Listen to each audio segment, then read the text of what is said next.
లగచర్ల ఘటనపై బీఆర్ఎస్ కాంగ్రెస్ నేతల మధ్య డైలాగ్ వార్ నడుస్తూనే ఉంది. భూములు లాక్కుంటామంటే ప్రజలు తిరగబడతారన్నారు కేటీఆర్. సీఎం రేవంత్ రెడ్డి హైకమాండ్ తప్పిస్తే దిక్కుండదన్నారు. కేటీఆర్ వ్యాఖ్యలకు మంత్రి శ్రీధర్ బాబు కౌంటర్ ఇచ్చారు.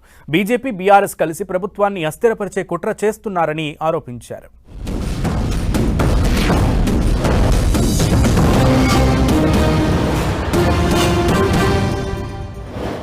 చాతనైతే మాతోని కొట్లాడు, చాతైతే రాజకీయ నాయకులుగా మాతోని తలపడు, అంతేగాని పేదలకు ఈ రకమైన కష్టం కలిగించవద్దు. బేషరతుగా ఇక్కడైనా సిగ్గు తెచ్చుకొని ఈ కేసులన్నీ వెంటనే రద్దు చేయాలి, వాళ్ళని వెంటనే విడుదల చేయాలని చెప్పి మేము డిమాండ్ చేస్తూ ఉన్నాం. ఇది తెలంగాణ సమాజం మాత్రం తప్పకుండా తిరగబడుతుంది.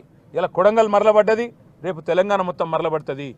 నీ పదవి కూడా 5 ఏళ్ళే, అందులో మీ ఢిల్లీ వాళ్ళ కోపం వస్తే రేపో ఎల్లుండి తీసి పారేసినా కూడా దిక్కులేదు నీకు. ఒక కలెక్టర్ పైన దాడి, ఒక గ్రూప్ 1 ఆఫీసర్ పైన దాడి, చంపే ప్రయత్నం జరిగిందా లేదా స్పష్టంగా మేం చెప్పడం కాదు, టీవీలలో కనబడ్డాయి.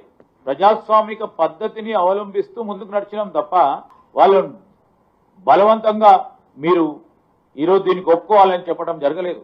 అస్థిరపరిచే కార్యక్రమ భాగంలో బీజేపీకి సంబంధించిన ఒక సోదరుడు అంటాడు, ప్రభుత్వానికి సంబంధించిన ముఖ్యమంత్రి మీద తీసేపడతా ఉన్నాడు. దానికి దీనికి కరెక్ట్ గా లింక్ కుదురుతా ఉంది. బీజేపీ టీఆర్ఎస్ చేసే ఒక ప్లాన్, ఇద్దరు మిత్రులు కలిసి చేస్తా ఉన్న ఒక ప్రయత్నం స్పష్టంగా కనబడతా ఉంది. ఇప్పుడు